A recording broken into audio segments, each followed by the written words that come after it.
Hello everyone, welcome to the GeoEG class.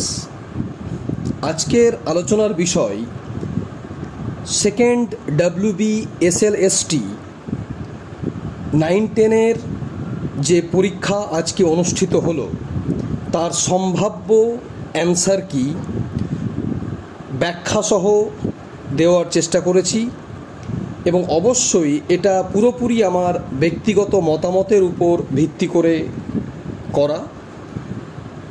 তো দেরি না করে শুরু করা যাক। যেমন প্রথম কোয়েশ্চেন, ভারত ও সোভিয়েত বিজ্ঞানীদের যৌথ প্রচেষ্টায় মোনেক্স সঞ্চালিত হয় কোন সালে? এটা অবশ্যই উত্তর হবে বি, অর্থাৎ 1979। আমরা জানি গ্লোবাল অ্যাটমসফেরিক রিসার্চ প্রোগ্রাম অর্থাৎ GARP যে রিসার্চ সায়েন্টিফিক রিসার্চ প্রজেক্ট, তার অধীনে এই মোনেক্স অর্থাৎ মনসুন এক্সপেরিমেন্ট এটা 1979 সালে অর্থাৎ 1979 সংঘটিত হয়, যেটা মেনলি যে মৌসুমি বায়ু তার যে উৎপত্তি বা তার যে সার্কুলেশন সংক্রান্ত বিভিন্ন গবেষণা ইত্যাদি করার উদ্দেশ্য নিয়ে। দ্বিতীয় প্রশ্ন, ঢালের উপর অবস্থিত দেয়াল হেলে পড়া কোন ধরনের পুঞ্জিত ক্ষয়ের ফলাফল?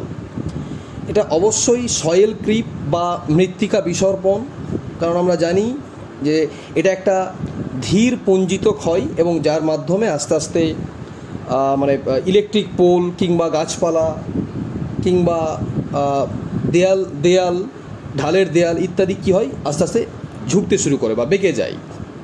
নেক্সট প্রশ্ন, পৃথিবীর ভূত্বকের উপরি অংশে মূলত গঠিত হয়েছে কোন দুটি খনিজ মৌলের দ্বারা? এটা পৃথিবীর ভূত্বকের উপরি অংশ বলা হয়েছে, তার মানে এটা কিন্তু শিয়ালকে কনসিডার করতে হবে, অর্থাৎ এর উত্তর হবে ডি, সিলিকা ও অ্যালুমিনিয়াম। নেক্সট কোয়েশ্চেন, জাপান উপকূলে উদ্ভূত ক্রান্তীয় ঘূর্ণবাতটি হলো, এটা অবশ্যই টাইফুন হবে। এখানে এটা ওয়ার্ল্ড ম্যাপের মাধ্যমে বিভিন্ন জায়গায় কী নামে পরিচিত সেটাকে তুলে ধরা হয়েছে। নেক্সট কোয়েশ্চেন, এগুলোর মধ্যে কোনটি উচ্চ ফলনশীল ধানের জাত নয়? এটা ডি, সোনালিকা। বাকি যে তিনটা অপশান দেওয়া আছে সেটা কিন্তু উচ্চ ফলনশীল জাতেরই উদাহরণ।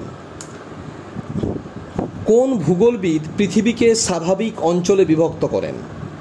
এটা এ, অর্থাৎ প্রফেসর হারবার্টসন, কারণ উনি প্রথম এভাবে একটা সিস্টেমেটিক পৃথিবীর যে ন্যাচারাল রিজিয়ন্সের যে বিভিন্ন ডিভিশনসগুলো দেওয়ার চেষ্টা করেছিলেন, অবশ্যই ক্লাইমেট, ভেজিটেশন এবং সারফেস ফিচার্স এর উপর ভিত্তি করে। নেক্সট, সমুদ্র জলের লবণতার প্রধান উৎস হলো, এটা বি হবে। বাকিগুলো অবশ্যই স্যালিনিটি বৃদ্ধি করতে সাহায্য করে, কিন্তু মূল উৎস মহাদেশীয় ক্ষয়ীভূত পদার্থ অর্থাৎ eroded materials from the continents. পরের প্রশ্ন, ভারতের ম্যানচেস্টার নামে পরিচিত এই শহরটি? এটা হবে সি, অর্থাৎ আহমেদাবাদ।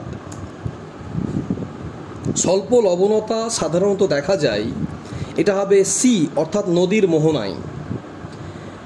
10 নম্বর, নদীর নিম্নক্ষয়ের সর্বনিম্ন হার পরিলক্ষিত হয়, এটা হবে সি, কারণ আমরা জানি যে কোনো নদী যখন সমুদ্র পৃষ্ঠের গিয়ে মেশে বা ওই কাছাকাছি অবস্থান করে তখন তার ক্ষয় করার যে হারটা সেটা একেবারেই কমে যায়।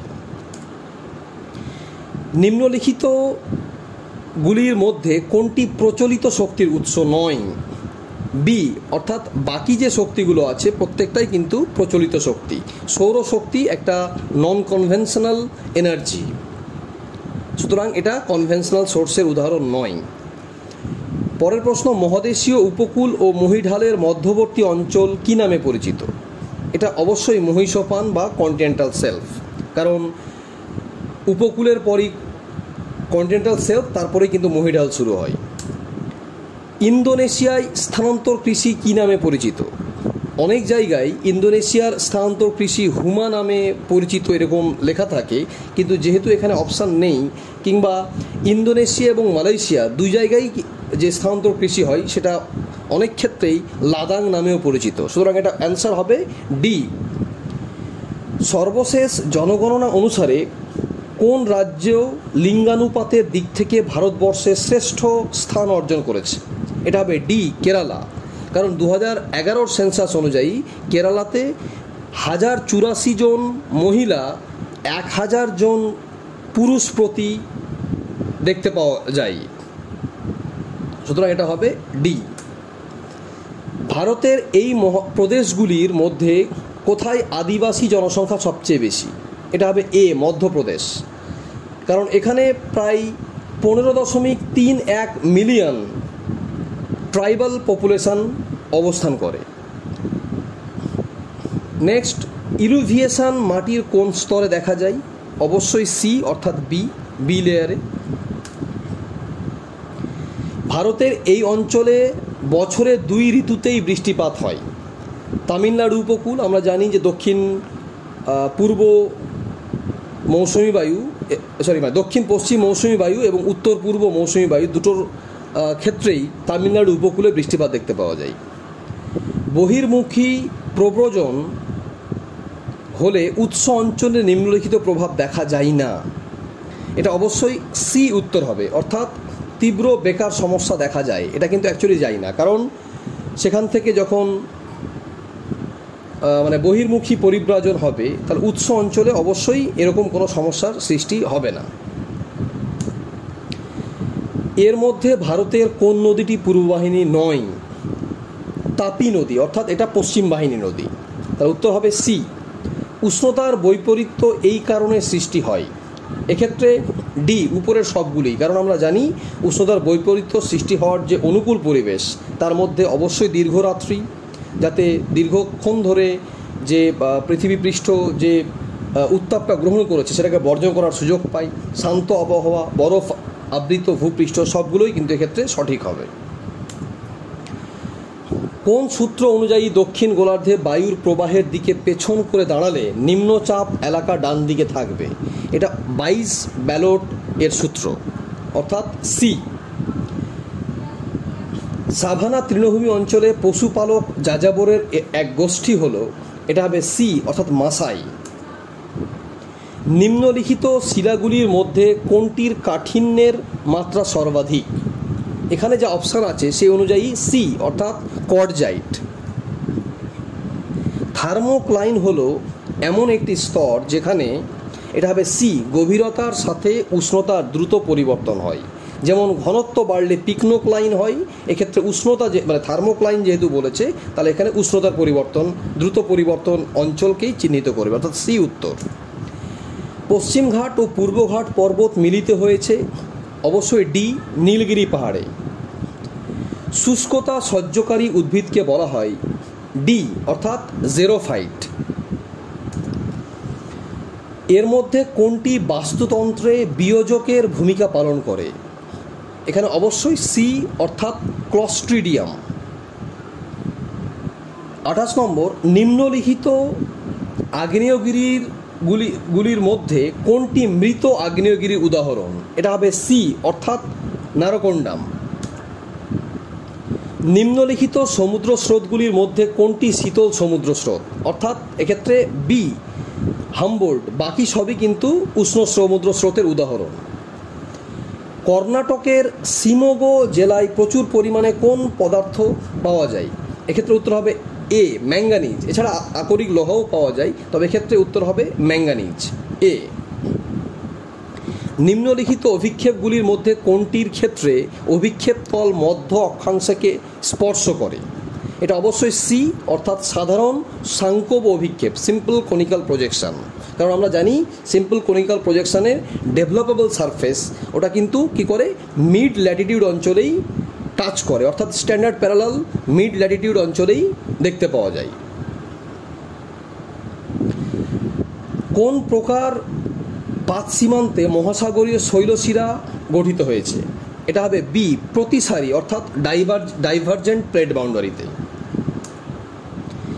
নিম্নলিখিত দেশগুলির মধ্যে কোনটিতে নাশপাতি আকৃতির বয়ক্রমিক লিঙ্গানুপাত পিরামিড দেখতে পাওয়া যায়? এটা হবে ডি, অর্থাৎ নরওয়ে। নরওয়ের জনসংখ্যা পিরামিড দেখলে অনেকটা নাশপাতির মতোই দেখতে লাগে। একটি নির্দিষ্ট অঞ্চলে মানুষ জমি অনুপাতের আদর্শ অবস্থাকে কি নামে অভিহিত করা হয়? অবশ্যই বি, কাম্য জনসংখ্যা বা অপটিমাম পপুলেশন। অর্থাৎ কোনো একটা অঞ্চল বা কোনো একটা দেশের যে ধারণ ক্ষমতা, ক্যাপাসিটি যা আছে, পপুলেশন ক্যাপাসিটি যা আছে, ততটাই যদি জনসংখ্যা থাকে অ্যাজ পার রিসোর্স, তো সেটাকে কি বলা হবে? কাম্য জনসংখ্যা। তাহলে এক্ষেত্রে কী হবে? Optimum population. মূল স্কেলের ক্ষুদ্রতম ঘরের মান ও ভার্নিয়ার বিভাগ সংখ্যার অনুপাতকে কি বলা হয়? এটা হবে সি, ভার্নিয়ার কনস্ট্যান্ট বা ভার্নিয়ার ধ্রুবক। একটি দেশের জনঘনত্ব মানচিত্রে উপস্থাপন করার জন্য কোন প্রকারের কার্টোগ্রাম সর্বাপেক্ষা উপযুক্ত হবে? এখানে যেহেতু জনঘনত্ব বলা হয়েছে, অবশ্যই কোরোপ্লেথ হবে। কোরোপ্লেথ। বি, বাস্তুতন্ত্র কথাটি প্রথম প্রচলন করেন, এটা হবে এ, এজি ট্যান্সলে। তিনি প্রথম ইকোসিস্টেম কথাটা 1935 সালে ব্যবহার করেছিলেন। লৌহ আকরিকের মধ্যে শতকরা লোহার ভাগ সবচেয়ে বেশি থাকে কোনটিতে? এটা হবে সি, অর্থাৎ ম্যাগনেটাইট। সেখানে লোহার পরিমাণটা সবচেয়ে বেশি থাকে। কিছু শিল্প প্রধানত কাঁচামালের নিকট গড়ে ওঠে। একটি উল্লেখযোগ্য উদাহরণ হলো, এখানে হবে বি, সুগার ইন্ডাস্ট্রি। কারণ আমরা জানি যে সুগার ইন্ডাস্ট্রির ক্ষেত্রে যতটা র মেটেরিয়ালস লাগে ততটা কিন্তু চিনি প্রোডাকশান হয় না। সুতরাং এক্ষেত্রে পরিবহন খরচ বাঁচাতে চাইলে অবশ্যই সেটা কাঁচামালের নিকট গড়ে তোলা সবচেয়ে সুবিধাজনক হবে। পৃথিবীর বায়ুমণ্ডলের শীতলতম স্তর কোনটি বা স্তরটি হলো? এটা অবশ্যই এ, মেসোস্ফিয়ার। কারণ আমরা জানি মেসোস্ফিয়ারের টেম্পারেচার আস্তে আস্তে খুব দ্রুত হ্রাস পায়। এরপরে অনূর্ধ্ব ও ততূর্ধ্ব প্রকৃতির অজাইভের ছেদবিন্দু কোন মানকে নির্দেশ করে? অর্থাৎ এক্ষেত্রে লেস দ্যান টাইপ এবং মোর দ্যান টাইপের যে ছেদবিন্দু, ইন্টারসেকশন পয়েন্ট, সেটাকে বলা হয়েছে। এটা অবশ্যই এ হবে, অর্থাৎ মিডিয়ান। মাটির উর্বরতা বৃদ্ধিতে এটির ভূমিকা অত্যন্ত গুরুত্বপূর্ণ। তাহলে এক্ষেত্রে যা অপশান আছে সেখানে এ হবে, অর্থাৎ ফসফরাস। ফসফরাস উল্লেখযোগ্য ভূমিকা পালন করে। উষ্ণ আর্দ্র জলবায়ুতে চুনাপাথরের উপর কোন প্রকারের রাসায়নিক আবহবিকার ঘটতে দেখা যায়? এটা অবশ্যই বি, কার্বনেশন বা অঙ্গারযোজন। ভূমিরূপ হল ভূগঠন প্রক্রিয়া এবং পর্যায়ের সমন্বিত ফল। এই তত্ত্বটির প্রবক্তাকে? এটা খুব বিখ্যাত এবং খুব সহজ একটা প্রশ্নই বলা যেতে পারে। সেটা হবে ডি, অর্থাৎ উইলিয়াম মরিস ডেভিস। তিনি প্রথম এই কথাটা বলেছিলেন। নিম্নলিখিত ভূমিরূপগুলির মধ্যে কোনটি ভাঁজের ফলে গঠিত? এক্ষেত্রে অবশ্যই ডি, অর্থাৎ ঊর্ধ্বভঙ্গ শৈলশিরা। নিকবিন্দু এর উদ্ভব হয়, এটা হবে এ, অর্থাৎ বহুচক্রীয় নদী উপত্যকায়। কারণ আমরা জানি যে পুনর্যৌবন লাভের ফলে নিকবিন্দুর সৃষ্টি হয়। সুতরাং এটা বহুচক্রীয় নদী উপত্যকা উদাহরণ হবে। পৃথিবীর ভূত্বকের কোন অংশের ঘনত্ব সর্বাধিক? এক্ষেত্রে কিন্তু ভূত্বক বলেছে, সুতরাং এটা মহাসাগরীয় ভূত্বক বা ওসিয়ানিক ক্রাস্ট হবে। ভারতবর্ষে গম চাষের প্রগাঢ়তা সবচেয়ে বেশি কোন রাজ্যে? এটা উত্তর হবে এ, অর্থাৎ পাঞ্জাব। উত্তরপ্রদেশে সবথেকে বেশি গম উৎপাদন হলেও পার ক্যাপিটা প্রোডাকশন যখন বলা হবে সেটা অবশ্যই পাঞ্জাব উত্তর হবে। একটি পাইগ্রাফের কেন্দ্রে উৎপন্ন কোণের সর্বমোট মান কত? এটা হবে 360 ডিগ্রি। কারণ এই পাইগ্রাফের ক্ষেত্রে ম্যাক্সিমাম বা প্রত্যেকটা যে মানে পাইগ্রাফের যে ডিভিশনগুলো পাবো তার যোগফল অবশ্যই 360 ডিগ্রি হবে, ম্যাক্সিমাম 360 ডিগ্রি হবে। নিম্নলিখিত দেশগুলির মধ্যে কোথায় বার্ষিক জনসংখ্যা বৃদ্ধির হার সর্বাধিক?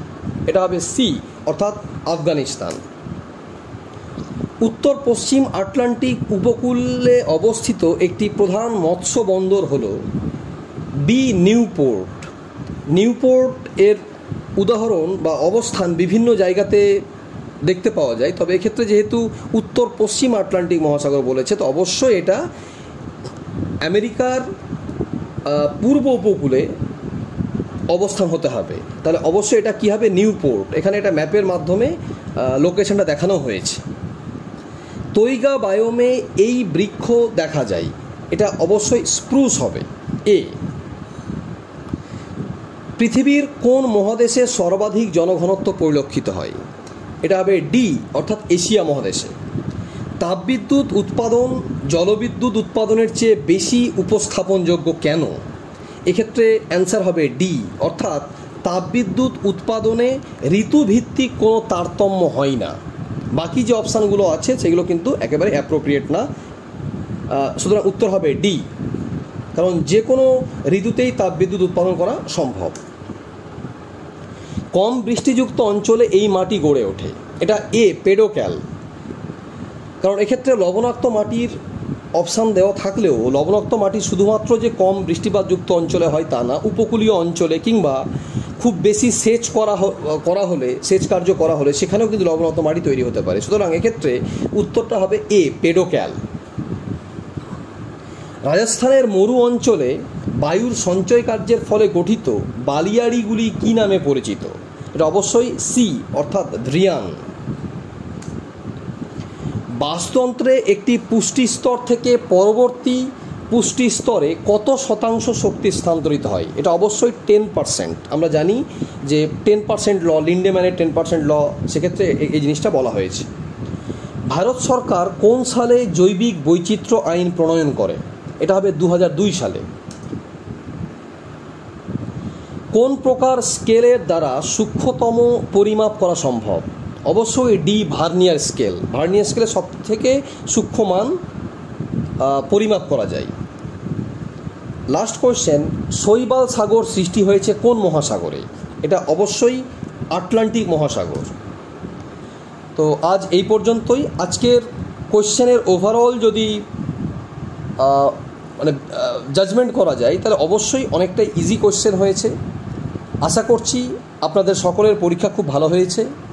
সকলের জন্য অনেক অনেক শুভেচ্ছা। So thank you.